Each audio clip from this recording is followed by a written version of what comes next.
Order order. आपके hospital में बच्चा पैदा करने से ज्यादा सुरक्षित है किसी महिला का ट्रेन के टॉयलेट में बच्चा पैदा करना।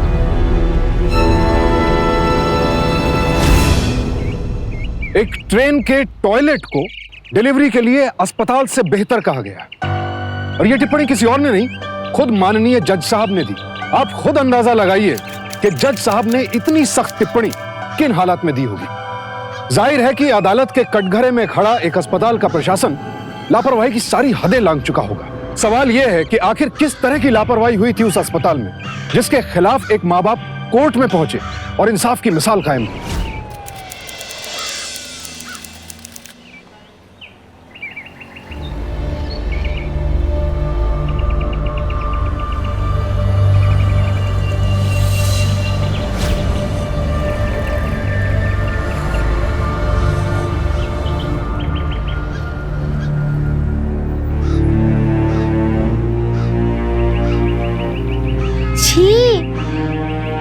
आई, ये अस्पताल कितना गंदा है। दीपा, तेरी आई काम वाली बाई है, तेरा बाबा वॉचमैन है। अस्पताल अच्छा है, तू भी यहीं पैदा हुई थी। यहाँ? हाँ बेटा, अच्छी नहीं बोलते।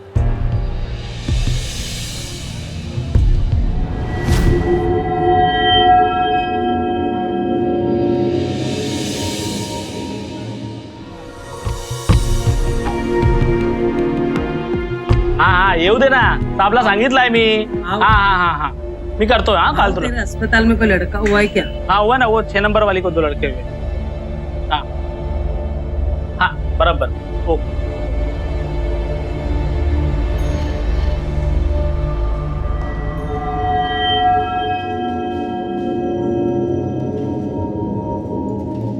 हमें कौन सा बेड मिला है? 8 नंबर वाला।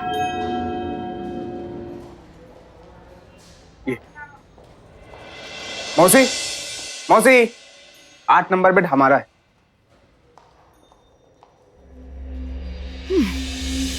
शांति से आराम भी नहीं करने देते।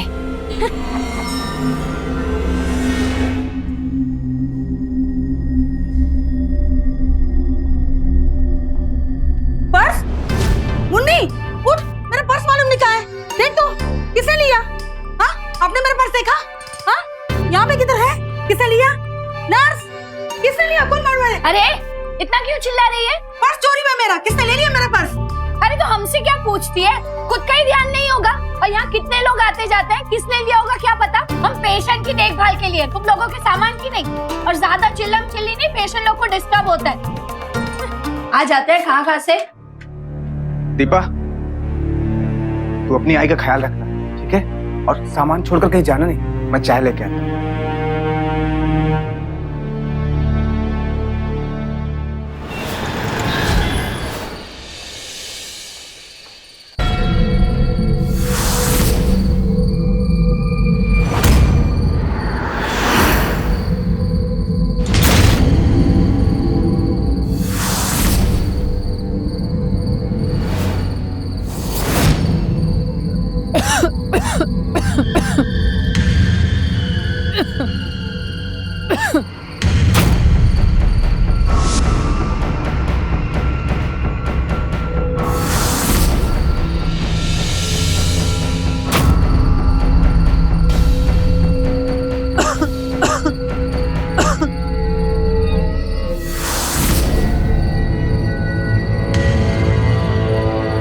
क्या हुआ आई? कुछ नहीं, तू सो जा, सो।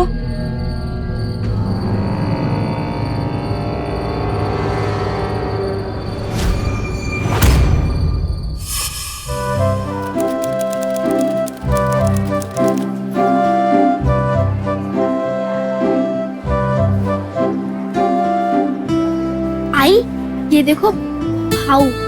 चिंटू की दादी कहती थी अगर बाल गोपाल को बच्चे को दिखाया जाए तो एकदम उनके जैसा बनता है।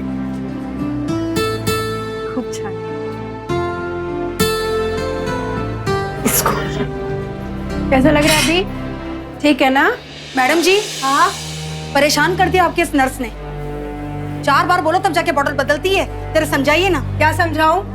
नौकर है वो तुम्हारी? कि एक बार बुलाओगी तो वो दौड़ी चली आएगी। ये सब करने में ना टाइम लगता है। मैडम जी को प्राइवेट में जाके दिखाने का, थोड़ा रोकड़ा खर्च करने का, फिर देखो कितना अच्छा मस्त वीआईपी ट्रीटमेंट मिलता है।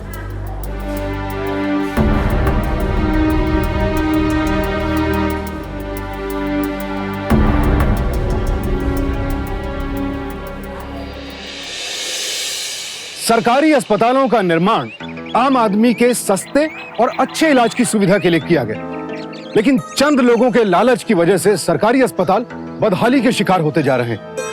और बदहाली का यह आलम कोई नई बात नहीं है। ऐसे अस्पतालों में प्रवेश करते ही हर जगह लापरवाही का मंजर सामने आता है, चाहे साफ सफाई का मामला हो या समय से इलाज का या फिर मरीजों के साथ अच्छी तरह से पेश आने का। ऐसे ज्यादातर अस्पतालों में ऊपर से नीचे तक सारे कर्मचारी और डॉक्टर्स मरीजों को सिर्फ मजबूर समझते हैं और उनके साथ बेहद बेरुखी और लापरवाही के साथ पेश आते हैं। सुरेखा भी एक ऐसे ही अस्पताल में भर्ती थी जहां सुविधा की उम्मीद बेमानी थी। आई, क्या हुआ? आई, क्या हुआ? कहाँ दर्द हो रहा है? दीपा, पापा, आइए ना, आई को क्या हुआ? देखिए ना, क्या हुआ? आई को? चल चल, आइए ना। एक मिनट, जल्दी से डॉक्टर मैडम को बुला दीजिए, मेरी बीवी को दर्द शुरू हो गया है।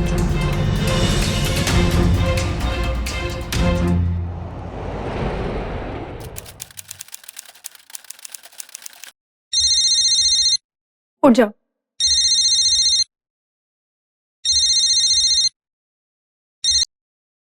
हेलो मैम, 8 नंबर वाले को पेन शुरू हो गया है। अच्छा ठीक है, उसको लेबर रूम में ले जाओ और नर्स गीता को बोलो उसको इंजेक्शन दे देगी। सब ठीक है तुम्हारा? ये देखो, सब दवाइयां मैंने लिख दी है, टाइम पे ले लेना, ठीक है? ये लो।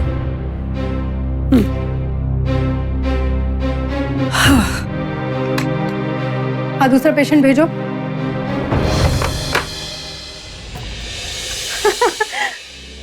वही रोज की भाग दौड़।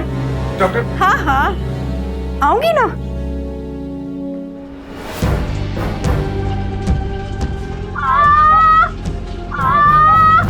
सुरेखा, आराम से।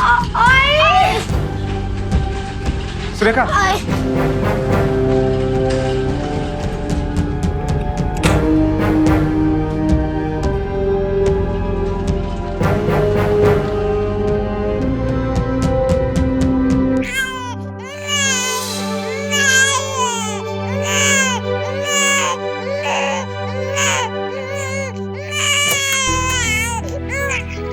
डॉक्टर, अब क्या हुआ? बेटा हुआ। अभी मेरी बीवी कैसी? वो तो ठीक है, लेकिन आप कोई कपड़ा लाए हैं बच्चे को लपेटने के लिए? हाँ, ये लो।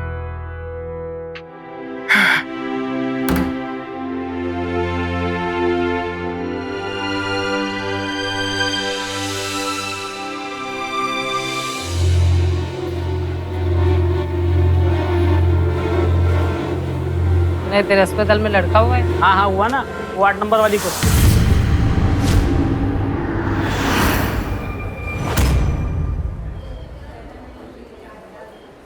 ये लीजिए, ये कुछ दवाइयाँ और इंजेक्शन है, आप बाजार से ले आइए। सिस्टर, ये अस्पताल में नहीं मिलेंगे क्या?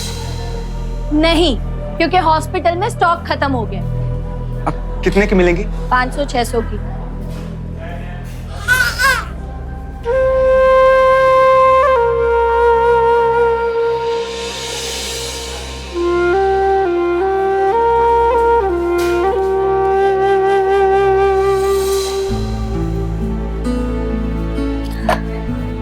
बाबा, ये लो, हर दिन अपने खर्चों में से 2 रुपए भाई के लिए बचा के रखती थी।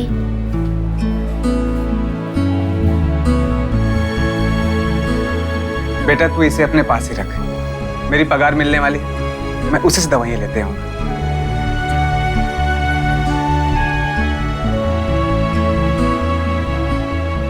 आई, हम घर कब जाएंगे? 4 दिन बाद।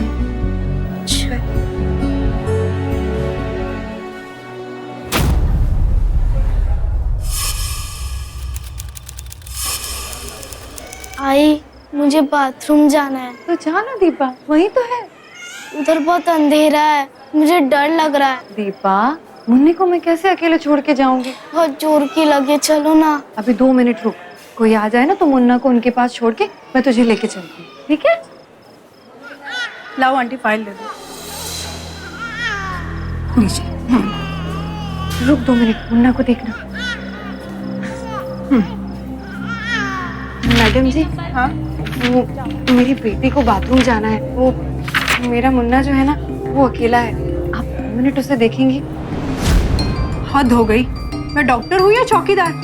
अपने मुन्ने की देखभाल ना खुद करो। नहीं मैडम जी, वो क्या है ना, उधर अंधेरा है, बच्चे को अकेले जाने में डर लग रहा है। 2 मिनट बस, मैं 2 मिनट में आ जाऊंगी। ठीक है। जी चल दीपा, जल्दी चल। ये देखो आंटी, दवाइयाँ लिख दी हैं मैंने, ठीक है? अब देना आपका काम है, ध्यान से देख लो। अरे क्या आंटी, रास्ता तो छोड़ना चाहिए ना।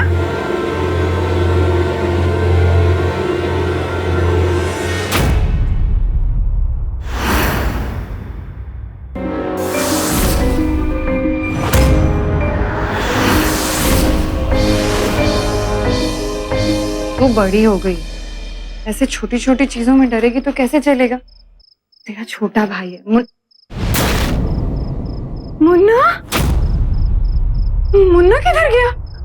ये तो यहाँ ही। आंटी, मेरा बच्चा वहाँ था, मेरा मुन्ना। आपने देखा क्या? नहीं, हमने तो नहीं देखा। इसके बच्चे को मुन्ना, अरे बहन, मुन्ना, मुन्ना, कौन ले गया? मुन्ना भाग जाओ। मुन्ना, मुन्ना, मुन्ना, मुन्ना, भैया, भैया, मेरा बच्चा मेक्सिको लेके गया। अभी 3 दिन पहले डिलीवरी। इतना छोटा प्यारा सा बच्चा, आपने देखा किसी को बच्चा ले जाते हुए? यहाँ तो पूरे दिन कितने ही लोग आते जाते हैं बच्चा लेके। तुम किस बच्चे की बात कर रही हो? पता नहीं कौन लेके गया होगा। मुन्ना! एक अस्पताल से किसी नवजात बच्चे की चोरी का यह कोई पहला मामला नहीं था। दुर्भाग्यवश हमारे देश में ऐसे मामलों की फेहरिस्त बहुत लंबी है। एक अनुमान के अनुसार हर साल हजारों बच्चे इस तरह चोरी कर लिए जाते हैं।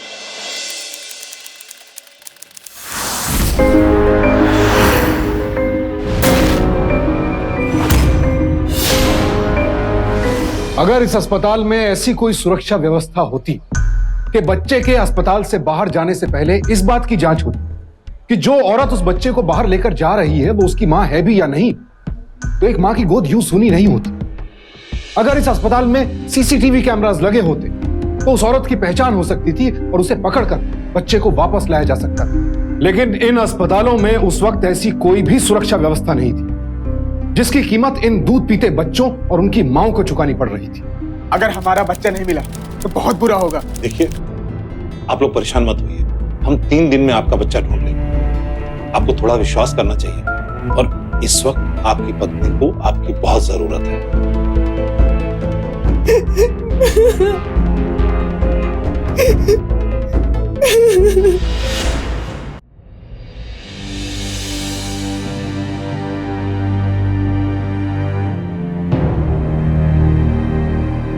आई मत रोना, आई मत रोना, आई मेरा बच्चा,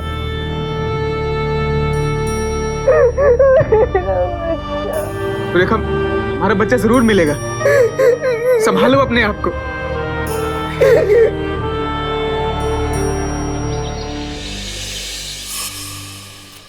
आप उस वक्त कहाँ पर थी जब आपका बच्चा चोरी हुआ था? ये उस वक्त बेटी के साथ बाथरूम गई हुई थी। उस समय कौन से डॉक्टर राउंड पर थे? वो डॉक्टर माननी।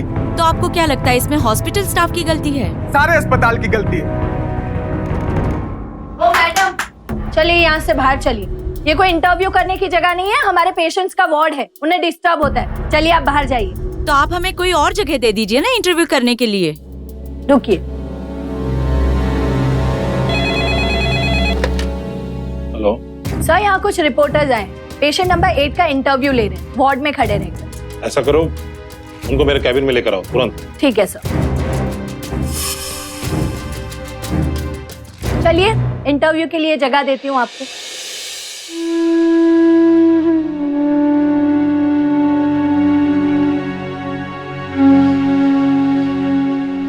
देखिए, गलती बच्चे की माँ की है, जिसने एक अनजान औरत को अपना बच्चा सौंप दिया है। देखिए, हमारा काम इलाज करना है, चौकीदारी करना नहीं। और वैसे भी ये हॉस्पिटल है, यहाँ पर इतने लोग आते जाते हैं, किस किस का ध्यान रखेंगे हम? गलती सारी उस औरत की है। ऐसे लोगों की बच्चा पैदा करने की हालत तो होती नहीं। मुझे तो लगता है कि इस औरत ने खुद ही अपना बच्चा किसी को बेच दिया और अब हम पर आरोप लगाकर अस्पताल से पैसे ऐंठना चाहती, और कुछ नहीं। शारदा हॉस्पिटल से कल 4 दिन के बच्चे की चोरी हुई है। हॉस्पिटल प्रशासन का ये कहना है कि मां की लापरवाही की वजह से ये हुआ है, लेकिन उनके परिवारजनों का ये कहना है कि हॉस्पिटल की लापरवाही की वजह से ये हुआ है। अरे क्या तरीका ये? वॉर्डबॉय, देखो जरा इसको, बदतमीज कहीं का। आपने बच्चे को ढूंढने का भरोसा दिया और उल्टे टीवी न्यूज़ में हमें फंसा दिया। अरे छोड़ेगा नहीं, मैं पुलिस लेके आएगा, देख लूंगा मैं। अच्छा, तो उस वक्त आप अपनी बच्ची को लेकर बाथरूम गई थी? इंस्पेक्टर साहब, सारी गलती इस औरत की। बाथरूम जाने से पहले इसने अपना बच्चा उस अनजान औरत को दे दिया और हमारा स्टाफ उस औरत को इसका रिलेटिव समझ रहा है। इसका मतलब बच्चा चुराने वाली कोई औरत है। साहब, सभी लोग झूठ बोल रहे हैं। फालतू में तमाशा नहीं मंगाया। मेरी बात तो सुनिए। इंस्पेक्टर साहब, प्लीज हेल्प कीजिए, इन लोगों को इस हॉस्पिटल से निकालिए। वैसे भी इन लोगों की मेडिकल जरूरत अब पूरी हो चुकी है। ठीक है, हो जाएगा। देखता हूँ कोई खाली नहीं करता है। उठा सब ये। बाबू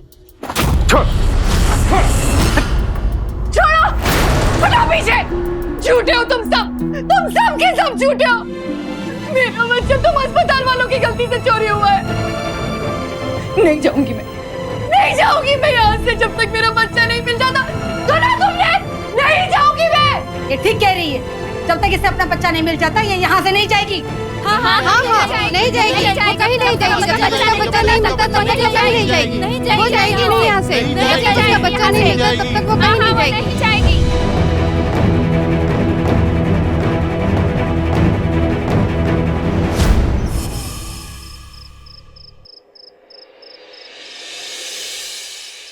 सुनिए, डीन साहब आप लोगों को बाहर बुला रहे हैं। शायद आपके बेटे के बारे में कुछ पता चला,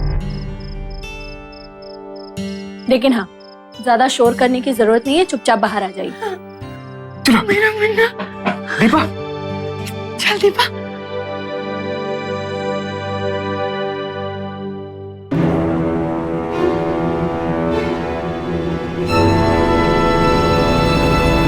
मुन्ना, सिस्टर, मेरा मुन्ना कहाँ है? कहाँ है? मेरा मुन्ना क्या? ये क्या कर रहे हो तुम लोग? चलो बाहर निकलो, चलो। तुम लोग जाओ यहाँ से, और दोबारा यहाँ दिखाई दिए ना तो अच्छा नहीं होगा।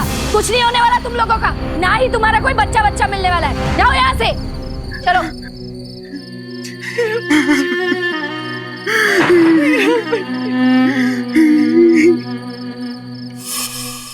अरे भाऊ, क्यों परेशान हो रहे हो? हाँ, जो है उसे भूल जाओ और जो सच है वो मान लो। कैसा सच साहब? यही कि तुमने अपना बच्चा किसी को बेच दिया होगा, या तो फिर कहीं मार के फेंक दिया होगा। क्या बोलता है तुम ही साहब? हम लोग अपने बच्चे के साथ ऐसा कैसे कर सकते हैं? एक माँ 9 महीने अपनी कोख में अपने बच्चे को पालती है, उसके साथ जीती है, दर्द सहकर उसे पैदा करती है, खुद मर सकती है, लेकिन अपने बच्चे को कभी नहीं मार सकती। चलो मान लेते हैं कि तुम सच बोल रहे हो, लेकिन ऐसे 100 करोड़ की आबादी में मैं कहाँ ढूंढूं तेरे बच्चे को? बोलना। उठे बाबू मिताला।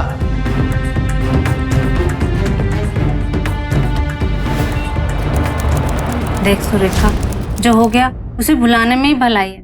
ये पैसे वालों की दुनिया में कौन सुनेगा हमारी? तो क्या छोड़ दूं उन लोगों को? मेरा बच्चा अस्पताल वालों की गलती से चोरी हुआ है। पुलिस और अस्पताल वालों को मिलकर ही मेरा बच्चा ढूंढ कर लाना होगा। देख, तो पुलिस का चक्कर छोड़ और सीधी अदालत में जा, वहाँ तुझे न्याय जरूर मिलेगा।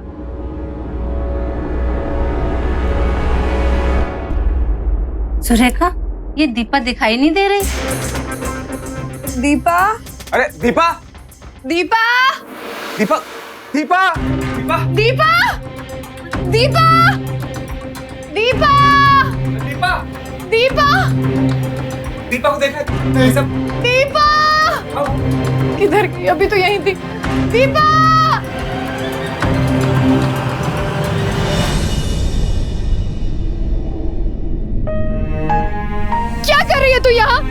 पता नहीं क्या माँ बाप कितने परेशान हो रहे हैं। आई मुझे बहुत डर लग रहा है इन सब से। कोई हमारे भाई को ले गया, पापा को पुलिस ने मारा, हमें अस्पताल से धक्के मार के निकाल दिया। कोई भी हमारे साथ कुछ भी कर सकता है। रो मत, अब तू बिल्कुल चिंता मत कर। अब तेरी आई कुछ भी ऐसा नहीं होने देगी। ऐसा अब कुछ भी नहीं होगा। तेरी आई तेरे भाई को भी वापस लेकर आएगी।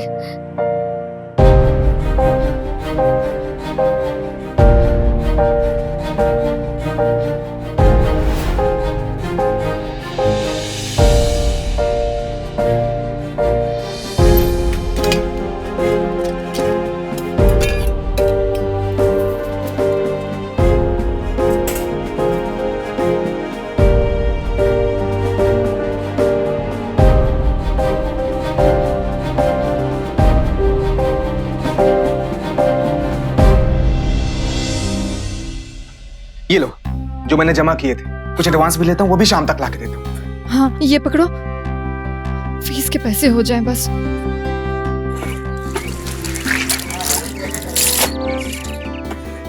शांता ताई, आपसे कुछ बात करनी थी।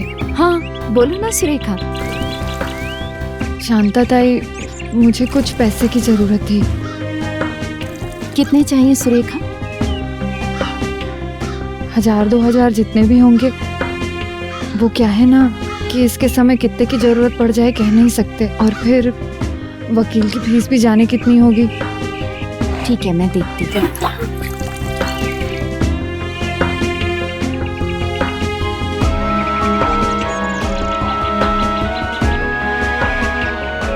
देख सुरेखा, मेरे पास तो यही 1600 रुपए हैं। चलेंगे जितने भी हैं।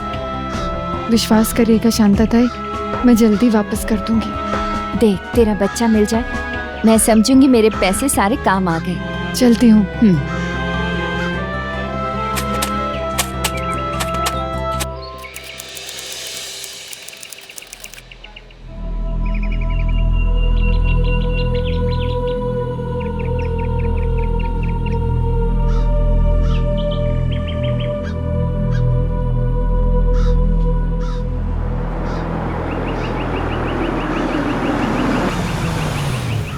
वो रहे तिवारी जी, यहाँ के सबसे बड़े वकील।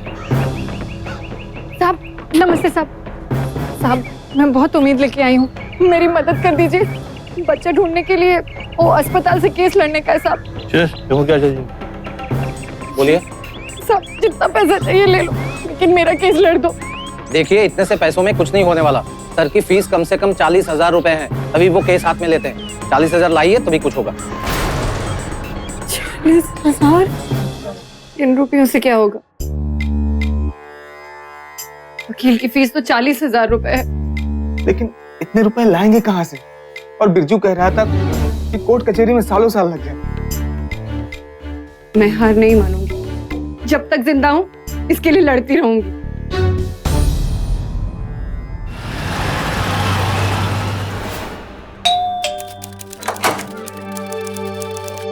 अरे प्रफुल्ल कैसे हो? आज से ड्यूटी ज्वाइन कर ली क्या? और मिठाई कहाँ है? तुम बाप बनने वाले थे ना?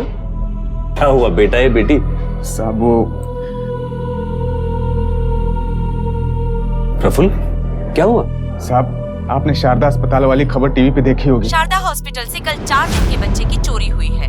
हॉस्पिटल प्रशासन का ये कहना है कि मां की लापरवाही की वजह से ये हुआ है, लेकिन उनके परिवारजनों का ये कहना है कि हॉस्पिटल की लापरवाही की वजह से ये हुआ है। वो बच्चा तुम्हारा था? हाँ साहब। तुमने पुलिस कंप्लेंट की? साहब हम गरीबों की कौन सुनता है? आप जैसे बड़े आदमी मदद करोगे तभी कोई सुनेगा। साहब उस अस्पताल के खिलाफ मेरे लिए केस आप लड़ो ना।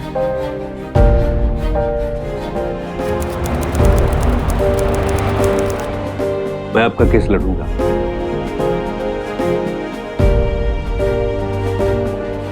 और उसके लिए कोई फीस भी नहीं लूंगा।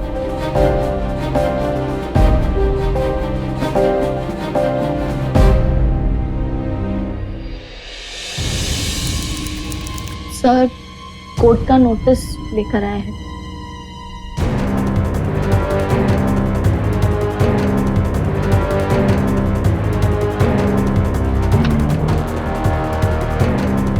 सर क्या लिखा है? जिस आदमी का बच्चा चोरी हुआ था ना, उसने केस किया हम पर। ये लोग अपनी लापरवाही को हॉस्पिटल के मत्थे मढ़कर हॉस्पिटल को बदनाम कर रहे हैं और साथ ही साथ ये पैसे कमाने का इनका ये नया जरिया है। नहीं नहीं साहब, नहीं करे ना। एक माँ को आप दुनिया की पूरी दौलत भी दे देंगे ना साहब, कभी भी वो अपने बच्चे का सौदा नहीं करेगी। मैंने ये केस पैसे के लिए नहीं किया है, मुझे तो सिर्फ मेरा बच्चा चाहिए साहब। सिर्फ 3 दिन का था वो, उसको तो मैंने ठीक से देखा भी नहीं था साहब, और उससे किसी ने चुरा लिया। पता नहीं कहाँ होगा, किस हाल में होगा। उसे भूख लगती होगी, उसे कोई दूध भी पिलाता होगा कि नहीं ये भी नहीं मालूम साहब। साहब मैं आपके हाथ जोड़ती हूँ, मुझे मेरा बच्चा दे दो। मैं जिंदगी भर आपके पैर धो के पानी पीऊंगी साहब, मैं आपके हाथ जोड़ती हूँ। बच्चे की तलाश के लिए पुलिस ने अब तक क्या कदम उठाए? जज साहब, कदम उठाने की बात छोड़िए, पुलिस ने इनकी एफआईआर तक नहीं दर्ज करी। एसएचओ को विटनेस बॉक्स में बुलाया जाए। आपने अब तक इनकी एफआईआर क्यों नहीं लिखी? जी पहले वो देखिए, ये एक संवेदनशील मामला है और एक माँ का बच्चा खोया है। आप तुरंत एफआईआर लिखिए और बच्चे को ढूंढने के लिए अपनी पूरी ताकत लगा दीजिए। प्रफुल्ल और सुरेखा आर्थिक रूप से बहुत मजबूत नहीं थे, लेकिन उनका इंसाफ पाने का इरादा बेहद मजबूत था। अस्पताल प्रशासन उन्हें पहले ही दरकिनार कर चुका था और कानून भी उनके साथ नहीं था। ऐसे में कोर्ट का सहारा ही उनकी आखिरी उम्मीद थी, जो रंग लाई। और आखिरकार पुलिस हरकत में आई और कई जगह छापे मारे गए। लेकिन अफसोस, प्रफुल्ल और सुरेखा के बच्चे का कहीं पता नहीं चला।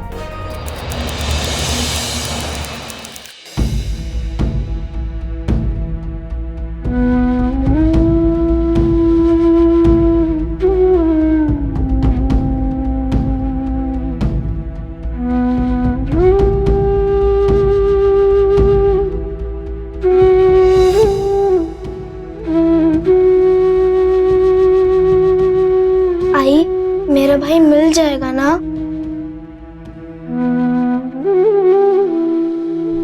3 महीने बीत गए, लेकिन प्रफुल्ल और सुरेखा को उनके बच्चे की कोई खबर नहीं मिली। लेकिन इसी बीच अदालत ने इस मामले की सुनवाई पर अपना फैसला सुनाया। एक ऐसा फैसला जिसने अस्पतालों की सुरक्षा व्यवस्था को लेकर एक नई लकीर खींची। फैसला सुनाने से पहले ही अदालत अस्पताल प्रशासन को यह बताना चाहती है कि उनके अस्पताल में बच्चा पैदा करने से ज्यादा सुरक्षित है कि कोई महिला ट्रेन के टॉयलेट में बच्चा पैदा करे। सुरेखा और प्रफुल्ल का बच्चा चोरी हुआ है, इसके लिए अस्पताल प्रशासन पूरी तरह से दोषी है।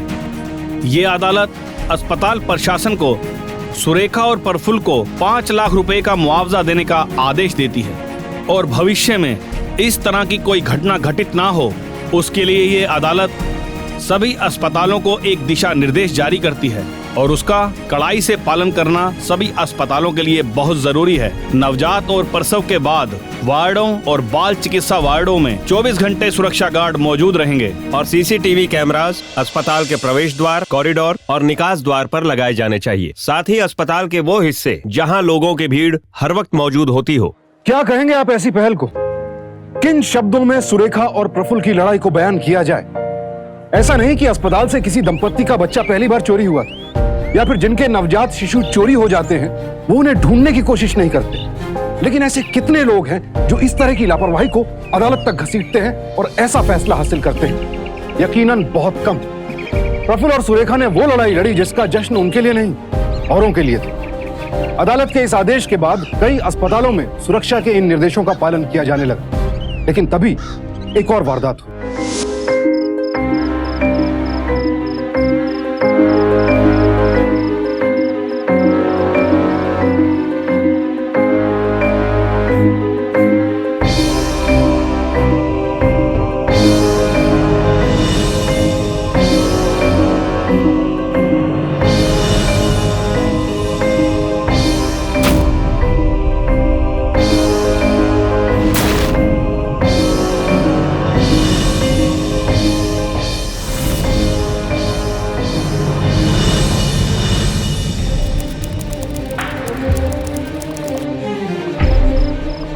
इस तस्वीर की कॉपी निकाल के हर छोटे बड़े न्यूज़पेपर में दे दो और साथ में पुलिस स्टेशन का नंबर दो, जल्दी। साहब, पेपर में जिस औरत का फोटो छपा है उसको मैंने देखा है।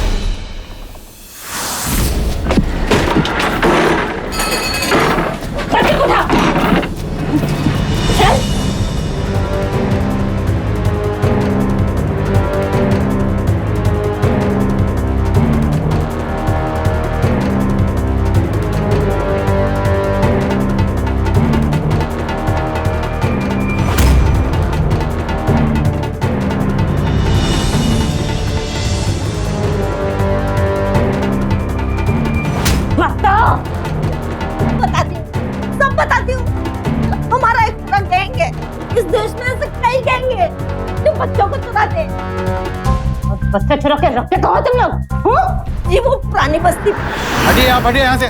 जो कुछ भी पूछते आप पुलिस थाने आके। चलो यहाँ से हटिए सब। हटो हटो पीछे हटो। कुछ पूछने का कोई सवाल नहीं। चलिए चलिए चलिए।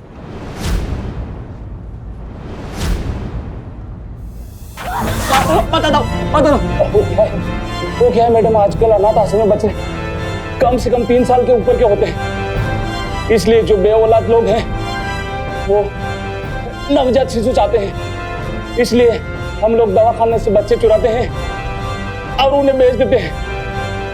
एक बच्चे के पीछे हमें कम से कम 3 से 15 लाख रुपए तक मिलते हैं बस। सीसीटीवी फुटेज के आधार पर इस पूरे गिरोह का भंडाफोड़ हो गया। पुलिस को एक बड़ी कामयाबी मिली और कई माता पिताओं को उनके खोए हुए बच्चे। ये प्रफुल्ल और सुरेखा की लड़ाई का ही नतीजा था कि इस गिरोह के चंगुल से कई मासूमों को छुड़ाया गया। ऐसे में प्रफुल्ल और सुरेखा को भी उम्मीद थी कि अब उनका बेटा भी उन्हें मिल जाएगा।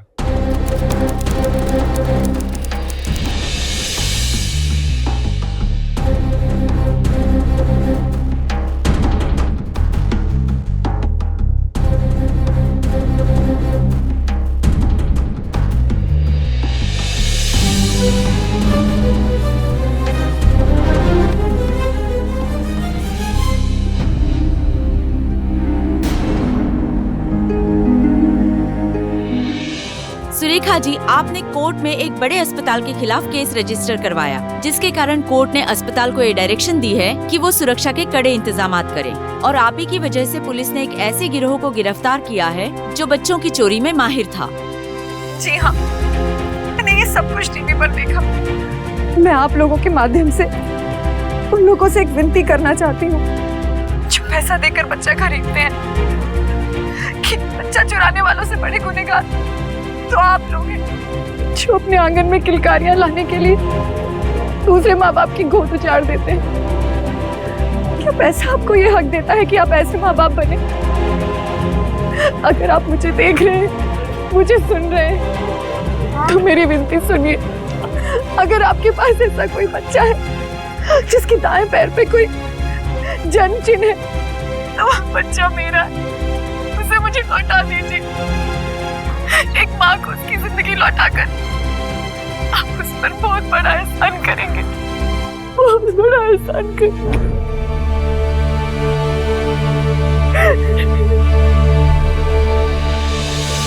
सुरेखा और प्रफुल्ल की वजह से अस्पतालों में होने वाली लापरवाही सामने आई और अदालत ने अस्पतालों में सुरक्षा पुख्ता करने के लिए कई दिशा निर्देश जारी किए। सोचिए, अगर प्रफुल्ल और सुरेखा उस वक्त चुप बैठ जाते, इस मामले को अदालत तक नहीं ले जाते, तो आज अस्पतालों में जो बदलाव आया है, क्या वो संभव हो पाता?